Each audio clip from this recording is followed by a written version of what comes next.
ఆనాడు ఎన్నికల ముందేమో అసెంబ్లీ ఎన్నికల ముందు 6 గ్యారంటీలు హామీలతో ప్రజల్ని మోసపుచ్చినాం. పార్లమెంటరీ ఎన్నికలు వచ్చేసరికి నీ 6 గ్యారంటీలను హామీలు ప్రజలు నమ్ముతలేరని చివరికి ఈయన గారు దేవుడి మీద ఒట్లు పెట్టే కార్యక్రమం స్టార్ట్ చేశాడు. ఏ ఊరికి పోతే ఆ ఊరు దేవుడి మీద ఒట్టు పెట్టి దేవుడా నీ మీద ప్రమాణం చేస్తున్నా 15 ఆగస్టు లోపు రుణమాఫీ చేసి తీరుతా అని చెప్పి ఈయన గారు చెప్పుకుంటూ వచ్చిండు. దాంట్లో భాగంగా యాదాద్రి లక్ష్మీనరసింహస్వామి మీద కూడా ఒట్టు పెట్టిండు కదా. లక్ష్మీనరసింహస్వామి తెలంగాణ కొంగు బంగారం, ఎంతో మహిమగల్ల దేవుడు. ఆయన మీద ఒట్టి పెట్టి మాట తప్పితే అది క్షమించరానటువంటి నేరం. అందుకే ఈరోజు ఆ దేవుని దగ్గరికి వచ్చినాం. ఆ దేవుడి మీద ప్రమాణం చేసి నువ్వు మాట తప్పినావు, పాలకుడే పాపం చేస్తే, పాలకుడే మాట తప్పితే ప్రజలకు రాష్ట్రానికి అరిష్టం వాటిల్లొద్దని ఈరోజు యాదాద్రి లక్ష్మీనరసింహస్వామిని వేడుకోవడానికి వచ్చినాం.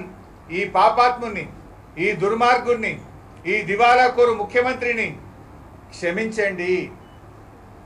పాపం రేవంత్ రెడ్డి చేస్తే శిక్ష ప్రజలకు పడొద్దని, ఈ తెలంగాణ ప్రజలను చూసి ఈ రేవంత్ రెడ్డిని క్షమించండి, తెలంగాణ ప్రజల్ని దీవించండి అని చెప్పి యాదాద్రి లక్ష్మీనరసింహ స్వామిని మేము వేడుకున్నాం. ఆయన పాదాల చెంతకు మేమందరం కూడా రావడం జరిగింది. మీకు తెలుసు మిత్రులారా, ఏం చెప్పిండు ఆ రోజు యాదాద్రి లక్ష్మీనరసింహ స్వామి మీద? ఇదే నల్గొండ జిల్లాలో భువనగిరి పర్యటనలో ఆయన గారు ఇక్కడికి వచ్చినప్పుడు ఏమన్నాడు రేవంత్ రెడ్డి గారు? అటున్న సూర్యుడు ఇటు పొడిచినా, ప్రపంచం తలకిందులైనా, ఏది ఏమైనా, ఎవడున్నా ఎవడు పోయినా 15 ఆగస్టు లోపు రుణమాఫీ చేసి తీరుతాను రేవంత్ రెడ్డి చెప్పలేదా? మరి అయిపోయింది కదా 15 ఆగస్టు. ఆనాడేమో అసెంబ్లీ ఎన్నికల ముందు డిసెంబర్ 9 నాడు చేస్తాను, పార్లమెంట్ ఎన్నికల ముందు 15 ఆగస్టులోగా రుణమాఫీ చేస్తా అని యాదాద్రి లక్ష్మీనరసింహ స్వామి మీద నువ్వు ప్రమాణం చేసింది నిజం కాదా? ఇది మోసం కాదా? ఇది రైతులకే కాదు, దైవ ద్రోహానికి పాల్పడ్డాడు రేవంత్ రెడ్డి గారు. ఈరోజు రైతులనే కాదు, దేవుణ్ణి కూడా ఇలా రేవంత్ రెడ్డి గారు మోసం చేసిండు.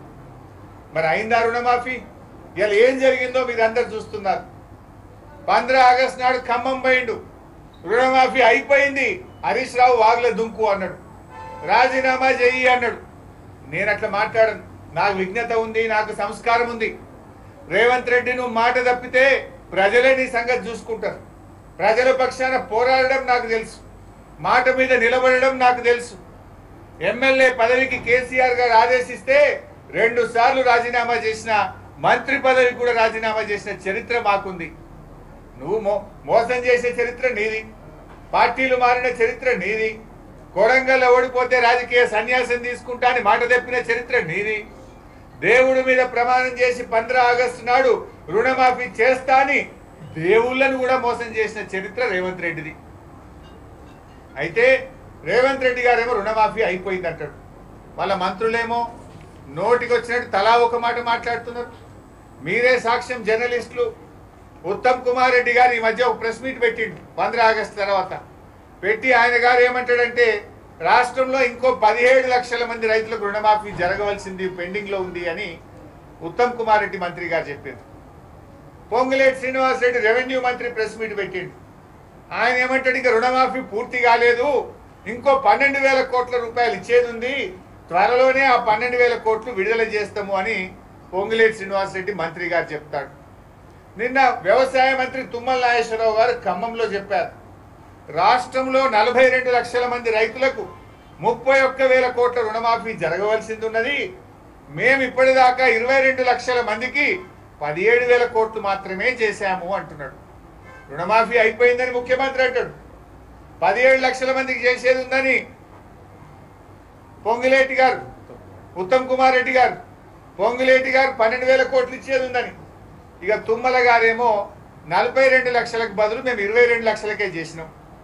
ఆ చేసిన 22 లక్షల్లో కూడా ఓ 2 లక్షల మందికి బ్యాంకులో పైసలు జమ కాలే, వాపసు వచ్చినాయని కూడా ఈ విషయం కూడా వ్యవసాయ మంత్రి చెప్పిండు. అంటే 42లో ఇప్పుడు ఎంతమందికి అయినట్టు? 20 లక్షల మందికి అయింది. అయింది తక్కువ, కాంది ఎక్కువ. ఇది నేను చెప్తలేను, వ్యవసాయ మంత్రి తుమ్మల గారు చెప్పిన మాట. 42 లక్షల్లో 20 లక్షల మందికే రుణమాఫీ అయింది. కానోళ్ళు 22 లక్షలు, అంటే 46% మాత్రమే జరిగింది.